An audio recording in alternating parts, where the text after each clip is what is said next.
ஒவ்வொரு மாதத்திலும் வரும் சிறப்பான நட்சத்திரம் அல்லது திதியை தேர்ந்தெடுத்து அதற்குரிய தெய்வத்தை கொண்டாடினால் சிறப்பான வாழ்க்கை அமையும்.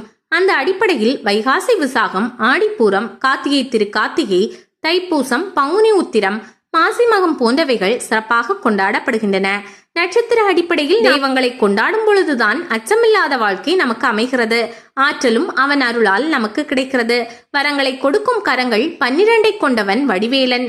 எனவே அவனுக்கு உகந்த நாளில், குறிப்பாக வைகாசி மாதம் வரும் விசாக நட்சத்திரத்தன்று முருகப்பெருமானை விரதமிருந்து வழிபட்டால் வையகத்தில் நல்ல வளமான வாழ்க்கை அமையும்.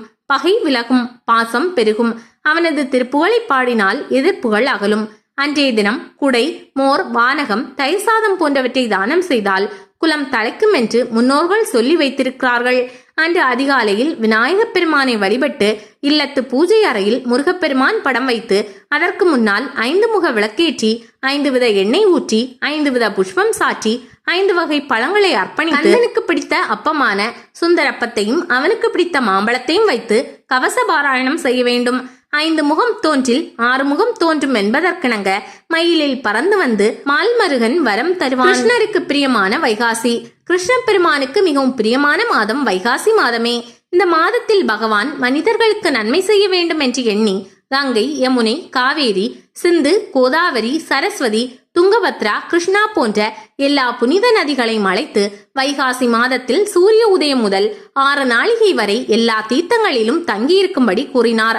அந்த சமயத்தில் புனித நதிகளில் நீராடுபவர்களின் பாவங்களை போக்கி அவர்களுக்கு வேண்டிய வரங்களை அளிப்பேன் என்றும் விஷ்ணு கூறினார். வைகாசி மாதம் முழுவதும் நீராட முடியாவிட்டாலும் ஏகாதசி, துவாதசி, பௌர்ணமி தினங்களிலாவது நீராட வேண்டும். அதுவும் முடியாவிட்டால் வைகாசி மாதத்தின் கடைசி 3 நாட்களாவது நீராட வேண்டும்.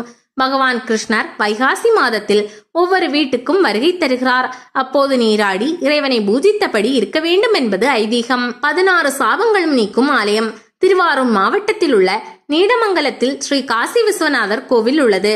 இந்த கோவில் அருகில் திருமாலுக்கும் ஆலயம் இருக்கிறது. வருடந்தோறும் இங்கே விழாக்களும் விசேஷங்களும் நடத்தப்படுகிறது. என்றாலும் வைகாசி மாதத்தில் பிரம்மோற்சவம் விமர்சையாக நடத்தப்படுகிறது. தினமும் ஒவ்வொரு வாகனத்தில் சுவாமியும் அம்பாளும் திருவீதியுலா, சிறப்பு அபிஷேகம், விசேஷ அலங்காரம் என அமர்க்களப்படும். நிறைவில் தீர்த்தவாரியின் போது சுற்றுவட்டார ஊர்க்காரர்கள் அனைவரும் நீடாமங்கலம் சிவாலயத்தில் ஒன்று திரண்டிருப்பார்கள். காசிக்கு நிகரான இந்த தலத்துக்கு சென்று பிரார்த்தனை செய்தால் பித்ரு தோஷங்கள் உட்பட 16 வகையான சாபங்களும் தோஷங்களும் விலகும். திருமணம் மற்றும் குழந்தை பாக்கியம் கிடைக்கும். முருகன் பூஜித்த சிவலிங்கம். முருகன் என்றால் அழகன் என்று பொருள். ஓம் என்ற பிரணவத்தின் வடிவமாக நின்றவன் முருகன். தர்மத்தை நிலைநாட்ட வடிவம் கொண்டவன் முருகன். முருகன் அளித்த 6 பகைவர்கள் ஆணவம், கன்மம், குரோதம், லோபம், மதம், ஆச்சரியம். முருகனை பூஜிப்பதற்கு சிறப்பு பெற்ற தலங்கள் 60 வீடுகள். முருகனை பூஜிப்பதால் சிறப்பு பெற்ற தலங்கள் மயிலாடுதுறைக்கு அருகிலுள்ள திருவிடைக்களி. இங்கு முருகப்பெருமானுக்கு பின்புறம் சிவலிங்கம் உள்ளது. குரா மரத்தடியில் முருகன் பூஜித்தது. அதுபோல் திருவேற்காட்டில் வேல மரத்தடியில் முருகன் பூஜித்த சிவலிங்கம் முருகனுக்கு முன்புறமாக உள்ளது. செவ்வாய் தோஷம் உள்ளவர்கள் அதிகாலையில் குளித்து முடித்து தூய்மையுடன் சுப்பிரமணிய அஷ்டகம் ஓத வேண்டும். இதனால் தோஷம் விலகி நன்மை உண்டாகும். கந்த புராணத்தில் வரும் சுப்பிரமணிய தோத்திரம் தினசரி அதிகாலையில் படிப்பவர்களது அனைத்து பாவங்களும் நிவர்த்தியாகும். பாவங்கள் விலகி சகல விதமான நன்மையும் இறுதியில் மோட்சமும் கிடைக்கும். செவ்வாய் தோஷமுடையவர்கள் இதை படிக்க மிகவும் நன்மை பயக்கும். பக்தியிடம் முருகன் விசாகனாக தோன்றிய நாள். விசாகன் என்றால் பட்சியின் மேல் சஞ்சரிப்பவன் என்று பொருள். பட்சி, சாகன் சஞ்சரிப்பவன். மயில் பட்சியை வாகனமாக கொண்டவன். முருகனுக்கு வாகனமாகவும் கொடியாகவும் இருப்பவை மயிலும் சேவலும். இவை இறைவனிடம் காட்டும் ஒப்பற்ற கருணையை குறிக்கிறது. விசாக நட்சத்திரத்தில் பிறந்தவன் 6 விண்மீன்களை கொண்டது விசாகம். முன் 3ம் பின் 3ம் கொண்டு விளங்குவது. முன் 3ல் நடுவில் உள்ளது ஒளிமிக்கது. முருகனின் முகங்கள் முன் 3ம் பின் 3மாக இருப்பது விசாகத்தின் வடிவே என்றும் சொல்வார்கள். சக்தியிடம் முருகன் விசாகனாக தோன்றிய நாள்தான் வைகாசி விசாகம் ஆகும். அதனால்தான் முருகப்பெருமானுக்கு வைகாசி விசாக திருநாள் ஓர் பெருவிழாவாக கொண்டாடப்படுகிறது. விசாக நட்சத்திரத்தின் பிரதான தேவதை முருகப்பெருமான் ஆவார். விசாக நட்சத்திரத்தின் அதிதேவதைகள் 2 ஆவார். ஒருவர் இந்திரன், மற்றொருவர் அக்னி. இவர்கள் சகல மங்களங்களையும் அளிப்பவர்களாக தமது 2 திருக்கரங்களில் வரதம் மற்றும் அபயமுத்திரை ஏந்தி அருள் புரிகிறார்கள். அக்னி சிவப்பு நிற மேனி கொண்டவர். இந்திரனோ தங்க திருமேனி உடையவர். விசாக நட்சத்திரத்தில் உதித்த விசாகன் என்ற முருகன் பெயரால் 2 திருத்தலங்கள் உள்ளன. ஒன்று வைசாக் மற்றும் விசுவை என்று அழைக்கப்படும் விசாகப்பட்டினம் ஆகும். இது ஆந்திர மாநிலத்தில் உள்ள துறைமுக நகரமாகும். இது அருணகிரிநாதர் பாடிய திருப்புகழ் தலங்கள் 237 ஒரு திருத்தலமாகும். மற்றொரு தலம் விசாகபவனம் எனப்படும் தலமாகும். இத்தலம் தணிகை புராணம் எழுதிய நூலாசிரியர் ஸ்ரீ கச்சியப்ப முனிவர் என்பவர் கூறும் 64 திருத்தலங்களில் ஒன்றாக உள்ளது என்பது குறிப்பிடத்தக்கது. வள்ளியை மணம் புரிய தந்தை தாயை வேண்டி முருகர் தவம் செய்த தலம். திருவாரூர் கும்பகோணம் சாலையில் ஐயம்பேட்டையில் ஸ்ரீ அபினாம்பிகை உடனுரை ஸ்ரீ அபிமுக்தீஸ்வரர் ஆலயம் உள்ளது. இந்த கோவிலில் திருமண வரம் தரும் கடவுளாக ஸ்ரீ சுப்பிரமணிய சுவாமி உள்ளார். 18 படிகள் ஏறி சென்று மூலவரை தரிசிக்கும் அமைப்புடன் இந்த கோவில் கட்டப்பட்டுள்ளது. மூலவர் ஸ்ரீ அபிமுக்தீஸ்வரரை 1000 முல்லைப்பூக்களால் அர்ச்சனை செய்து வழிபட்டால் தீராத நோயும் தீரும். சுக்கிரன் இந்த தலத்தின் சரவண பொய்கையில் நீராடி தவம் இருந்து இழந்த சக்தியை திரும்ப பெற்றார். எனவே சுக்கிரதோஷ நிவர்த்திக்காக இங்கு சென்று வழிபடலாம். ஸ்ரீ சுப்பிரமணியர் தன்னை நாடி வரும் பக்தர்களுக்கு பொன்னும் பொருளும் அருள்வதுடன் திருமண வரமும் வழங்குகிறார். வள்ளியை கரம்பிடிக்க விரும்பிய முருகன் இந்த தலத்துக்கு வந்து பரமசிவனையும் பார்வதியையும் வேண்டி தவம் செய்து வழிபட்டதாக சொல்கிறது தலபுராணம். பிறகு சிவ பார்வதியின் ஆசியோடும் அண்ணன் விநாயகரின் துணையோடும் வள்ளிமலையில் ஸ்ரீ வள்ளியை மணம் செய்து கொண்டார். தனது திருமணம் நிறைவேற பெற்றோரின் ஆசை கிடைத்த இந்த தலத்தில் பக்தர்களின் திருமண பிரார்த்தனைகளையும் நிறைவேற்ற முருகன் சித்தம் கொண்டு கல்யாண வரம் தரும் கந்தனாக இந்த கோவிலில் குடிகொண்டுள்ளார். வேலவன் வழிபட்டதால் இந்த ஊருக்கு வேலூர் என்றும் பெயர் உண்டு. வைகாசி விசாக திருநாளில் இந்த தலத்தில் உள்ள சரவண பொய்கையில் நீராடி முருகனை வழிபட்டால் திருமண தோஷங்கள் நீங்கும், குழந்தை பாக்கியம் கிடைக்கும், செல்வம் பெருகும். கல்யாண வரமருளும் முருகன் திருநீறு வைக்க விஷம் இறங்கும் அதிசயம். திரு செங்கோட்டில் உள்ள அத்தனாரீஸ்வரர் ஆலயம் புகழ்பெற்றது. இந்த ஆலயத்திலிருந்து சுமார் 22 கிலோமீட்டர் தொலைவில் சேலம் திரு செங்கோடு சாலையில் காளிப்பட்டி முருகன் கோவில் உள்ளது. முன்னொரு காலத்தில் இங்கு முருக பக்தர் ஒருவர் வசித்தார். ஆண்டுதோறும் தைப்பூச திருநாளை ஒட்டி கடும் விரதம் இருந்து பாத யாத்திரையாக பழனிக்கு காவடி எடுத்து சென்று வழிபடுவது இவரது வழக்கம். ஒரு நாள் அவரின் கனவில் தோன்றிய முருக கடவுள், இனி என்னை தேடி பழனி வர வேண்டாம், உனது இடத்திலேயே குடியிருக்க விரும்புகிறேன், இங்கேயே கோவில் எழுப்பு என்று அருளி மறைந்தாராம். அதன்படி கட்டப்பட்டதே காளிப்பட்டி கந்தசாமி கோவில். இந்த பகுதியில் எவரேனும் பாம்பு கடித்து மயங்கிவிட்டால் உடனடியாக அவரை இந்த கோவில் மண்டபத்திற்கு கொண்டு வந்து கிடத்துகின்றனர். பூசாரி முருகக் கடவுளின் அபிஷேக தீர்த்தத்தையும் விபூதியையும் தர சிறிது நேரத்தில் விஷம் இறங்கி விடுமாம். இந்த கோவிலில் பாலாபிஷேகம் செய்து வழிபடுவது விசேஷம். வைகாசி விசாகம் போன்ற நாட்களில் பாலாபிஷேகம் செய்து கந்தசாமியை பிரார்த்திக்க கல்யாண வரமும் பிள்ளை பாக்கியமும் கிடைக்கும் என்பது நம்பிக்கை. குடும்பத்தில் பிரச்சனை, வியாபாரத்தில் நஷ்டம், வீண் பயம் முதலானவற்றால் அவதிப்படுபவர்கள் இங்கு வந்து கந்தசாமியை மனமுருக பிரார்த்தித்து இடும்பன் சந்நிதியில் தரப்படும் மை பிரசாதத்தை பெற்று 3 நாட்கள் தினமும் நெற்றியில் வைத்துக் கொண்டால் தொழிலில் முன்னேற்றம் ஏற்படும், குடும்பத்தில் ஒற்றுமை ஓங்கும், தேவையற்ற பயம் விலகும்.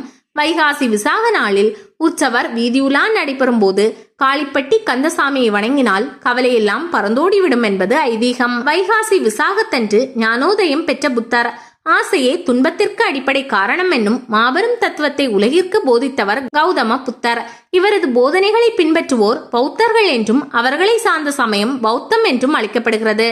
இன்றைய நேபாளத்தில் உள்ள லும்பினி என்ற கிராமத்தில் சாக்கிய மன்னரான தோதனாருக்கும் மாயாதேவிக்கும் ஒரு வைகாசி விசாக நாளில் மகனாக பிறந்தார் கௌதம புத்தர். சித்தார்த்தர் என்னும் பெயரிட்டு அவரை அழைத்தனர். புத்தர் பிறந்த 7வது நாளே அவரது தாய் மாயாதேவி இறந்து போனார். இதையடுத்து தன் அத்தை பிரஜூபதி கௌதமியால் வளர்க்கப்பட்டார். 16வது வயதில் யசோதரா என்னும் மங்கையை மணந்து இல்லற வாழ்க்கை நடத்தினார். இவர்களுக்கு ராகுலன் என்ற மகன் பிறந்தான். சில காலங்களுக்கு பிறகு புத்தருக்கு அரண்மனை வாழ்க்கை பிடிக்கவில்லை. அமைதியை இழந்தார். உலக வாழ்க்கையில் தான் கண்ட துன்பங்களை பற்றி ஆராய தொடங்கினார். ஒரு நாள் அவர் வெளியே சென்று கொண்டிருந்த போது கண்ட காட்சிகள் அவரது மனதை வெகுவாக பாதித்தன. வயது முதிர்ந்த ஒரு மனிதரையும் நோயாளி ஒருவரையும் பிணம் ஒன்றையும் துறவி ஒருவரையும் கண்டார். இதனால் மனம் கலங்கினார். இதற்கு முன்னால் இது போன்ற காட்சிகளை அவர் நேரில் கண்டதில்லை. அந்த காட்சிகள் அவரது சிந்தையை தூண்டிவிட்டன. உலக வாழ்க்கையில் காணப்படும் துன்பங்களை பற்றியும் அதற்கு பின்னர் என்ன நடைபெறும் என்பது பற்றியும் தீவிரமாக ஆராயத் தொடங்கினார். இத்தகைய துன்பங்களுக்கு தீர்வு காண்பதை தனது லட்சியமாக கொண்டார். அதன் தொடர்ச்சியாக தனது 29வது வயதில் இல்லற வாழ்க்கை துறந்து துறவரத்தை மேற்கொண்டார். வீட்டை விட்டு வெளியேறினார். 35வது வயதில் இந்தியாவின் தற்போதைய பீகார் மாநிலத்தில் உள்ள காயை என்கிற சுமேதே என்ற பெண்ணிடம் மோர் வாங்கி கொடுத்துவிட்டு ஒரு மரத்தடியில் அமர்ந்தார். அந்த இடத்தை விட்டு அகலாமல் கடும் தவம் செய்தார். ஒரு வாரம் வரை அவரது தவம் நீடித்தது. அதன் தொடர்ச்சியாக வைகாசி விசாக தினத்தன்று ஞானோதயம் பெற்றார். அவர் தவம் செய்த அந்த மரம் போதி மரம் என்று அழைக்கப்படுகிறது. புத்த மதத்தினர் இந்த இடத்திற்கு புனித யாத்திரை மேற்கொள்வதை புனிதமாக கருதுகிறார்கள். 16 வயது வரை புளிய மரத்தடியில் யோக நிலையில் இருந்த நம்மாழ்வார் தூத்துக்குடி மாவட்டம் குருகூரில் காரியாருக்கும் உடைய நங்கையாருக்கும் வைகாசி மாதம் பௌர்ணமி திதி விசாக நட்சத்திரம் கடக லக்னம் வெள்ளிக்கிழமையன்று நம்மாழ்வார் அவதரித்தார். விஸ்வசேனரின் அம்சமாக, அதாவது சேனை முதலிகள் என கொண்டாடப்படுபவராக அவர் அவதரித்தார் என போற்றுகின்றனர் வைணவ பெரியோர்கள். நம்மாழ்வார் அவதரித்த வைகாசி விசாகத்தின் பெருமையை போற்றுகிறது உபதேச ரத்ன மாலை. மாறன் என்று பெயர் சூட்டப்பட்ட அவர் திரு குருகூர் பெருமாள் ஆலய பிரகாரத்தில் புளிய மரத்தில் தொட்டில் கட்டி அதன் நிழலில் யானத்தில் அமர்ந்தார். பின்னாளில் திருமாலின் திருவடியே கதி என்று நம்மாழ்வார் மாறினார். 16 வயது வரை அந்த புளிய மரத்தடியில் யோக நிலையிலேயே இருந்தார் மாறன். மெல்ல மெல்ல ஞான குருவாக சகல வேதங்களும் கற்றறிந்த ஆச்சாரிய புருஷராக அவருக்குள் தேஜஸ் குடிகொண்டது. திருக்கோளூரில் தோன்றிய மதுரகவி ஆழ்வார் மாறனின் மகிமையை உணர்ந்து பூரித்தார். நீங்களே என் ஆச்சாரியார் என வணங்கினார். பிறகு மாறனுக்கு பணிவிடை செய்வதையே தனது கடமையாக கொண்டு அவருடனேயே இருந்தார். மாறன் என்கிற நம்மாழ்வார் பகவானிடமிருந்து தாம் பெற்ற சிறப்புகளை எல்லாம் பாசுரங்களாக பாடி அருளினார். திருவிருத்தம், திருவாசிரியம், பெரிய திருவந்தாதி, திருவாய்மொழி ஆகிய அற்புதமான நூல்களை உலகுக்கு அளித்தார். அதனால்தான் ஆழ்வார்களில் தலைவராக நம்மாழ்வார் கொண்டாடப்படுகிறார். பெருமாளின் திருவடியில் நிலையாக சடாரியாக திகழ்கிறார் நம்மாழ்வார். அதனை சடாரி, சடகோபன் என்றெல்லாம் சொல்கிறோம். மாறன், காரிமாறன், சடகோபன், பராங்குசன், பிரியன், திரு குருகூர் நம்பி, பகுலாபரணன், அருள்மாறன், தென்னரங்கள், பொன்னடி, திரு நாவியருடைய பிரான் என்றெல்லாம் அழைக்கப்பட்டார். என்றாலும் ஸ்ரீரங்கம் ரங்கநாதர் இவர் நம் ஆழ்வார் என அழைத்ததால் அவருக்கு நம்மாழ்வார் என்னும் பெயரே நிலைக்க பெற்றது. 4000 திவ்ய பிரபந்தத்தில் 1269 பாசுரங்களை இனிக்க பாடி பரம்பொருளை போற்றியுள்ளார் நம்மாழ்வார்.